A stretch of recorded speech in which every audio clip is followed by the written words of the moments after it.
Say Ananda, I am Dr. Preeti Sharma, Faculty of Chemistry in Applied Science Department, SIRT College. Students, आज का हमारा topic है corrosion. तो corrosion क्या है? करोजन है कोई भी मेटल में अगर कोई डीके या डिसइंटीग्रेशन की प्रोसेस होती है, उसमें किसी भी प्रकार का डैमेज होता है, तो वो प्रोसेस उस मेटल की करोजन कहलाती है। ठीक है, तो करोजन में मेटल में कोई भी एनवायरमेंटल कंडीशन या एसिडिक मीडियम या एक्वस मीडियम या ऑक्सीजन, मॉइस्चर, इन सब की प्रेजेंस की वजह से उस मेटल में जो डीके एंड डिसइंटीग्रेशन होता है उसको हम करोजन कहते हैं। जब हम इसमें आगे बढ़ते हैं कि करोजन का कारण क्या है, कॉजेज ऑफ करोजन, तो करोजन के कारण के बारे में हम बात करें तो सबसे पहले हम मेटल के नेचर के बारे में जानें कि मेटल जो है वो जब अपने नेचुरल फॉर्म में प्रेजेंट होती है, जिसको हम और कहते हैं, उसमें वो अपने स्टेबल स्टेट में प्रेजेंट होती है, जैसे कि उसके कार्बाइड, सल्फाइड, इस फॉर्म में।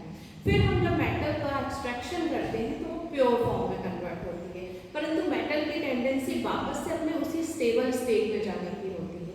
यही मेन कारण होता है। उस स्टेबल स्टेट में जाने के लिए मेटल अपने एनवायरनमेंट में प्रेजेंट मॉइस्चर है, ऑक्सीजन है या गैसेस हैं, उनसे रिएक्ट करके अपने स्टेबल कंपाउंड बनाते हैं। एक तरीके से हम बोल सकते हैं कि करोजन जो है ये रिवर्स प्रोसेस है एक्सट्रैक्शन ऑफ ऑर। आगे हम देखें इफेक्ट ऑफ करोजन। करोजन का क्या क्या इफेक्ट हो रहा है? पहला इफेक्ट तो यही है कि करोजन की वजह से मेटल वीक हो जाती है। दूसरा, मेटल की जो बेसिक प्रॉपर्टीज है, जैसे कि उसकी डक्टिलिटी है, ठीक है, अगर हम बात करते हैं उसकी जो टेंसाइल स्ट्रेंथ है, इलास्टिसिटी है, ये सारी इफेक्ट होती हैं। मेटल का मेंटेनेंस काफ़ी बढ़ जाता है। मेटल जहाँ पर भी हम यूज़ करते हैं वहाँ पर काफ़ी बार बार हमको खर्च करना होता है और उसको चेंज करते रहना चाहिए होना होता है, ठीक है ना। मेटल की प्रोडक्शन कॉस्ट भी इफेक्ट होता है, तो ये इफेक्ट ऑफ करोजन है।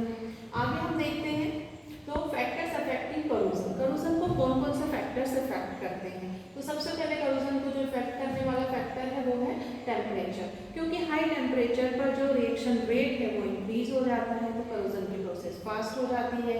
ह्यूमिडिटी एंड मॉइस्चर, ये मेन रिस्पॉन्सिबल फैक्टर्स हैं करोजन के लिए, है ना। Effect of pH value, pH value अगर ज़्यादा है तो करोजन ज़्यादा होगा, ये भी एक फैक्टर है। फिजिकल स्टेट ऑफ मेटल, इसके बाद प्रेजेंस ऑफ इम्प्यूरिटीज, अगर एटमॉस्फेयर में करोसिव गैसेस प्रेजेंट हैं जैसे कि CO2, H2S, SO2, तो वहाँ पर भी करोजन के चांसेस काफ़ी ज़्यादा बढ़ जाते हैं। तो ये कुछ कॉजेज थे। अब हम आगे आते हैं electrochemical theory of corrosion. Electrochemical theory of corrosion का जो मेन अगर हम इसको देखें कि क्या इसमें खास बात है, तो इसमें जो भी मेटल जिसका भी करोजन हो रहा है वो मेटल एज अ एनोड की तरह वर्क करती है, और जो मीडियम जिसकी वजह से करोजन हो रहा है वो एज अ कैथोड की तरह वर्क करता है।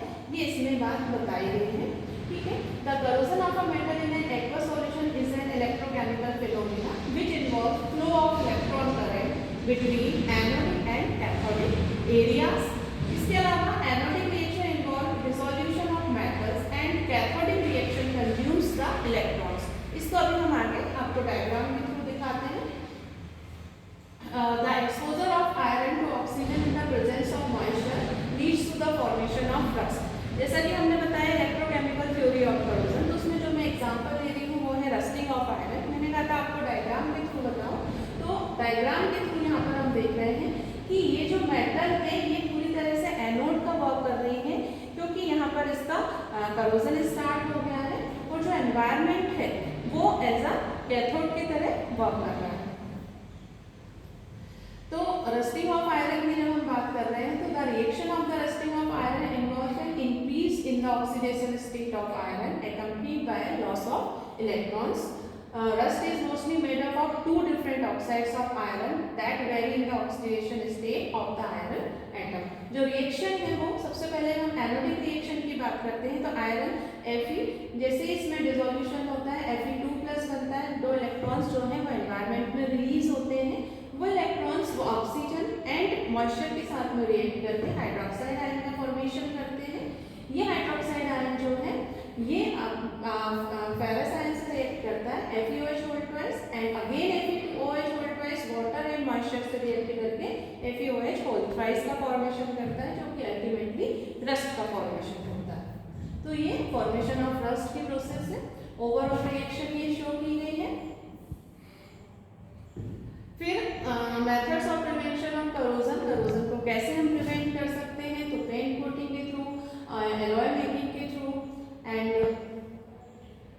गैल्वेनाइजेशन जो है, गैल्वेनाइजेशन प्रोसेस से हम करोजन को प्रिवेंट कर सकते हैं।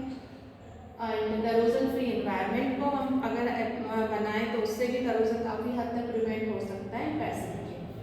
तो ये सारी प्रोसेस जो थी ये करोजन की थी।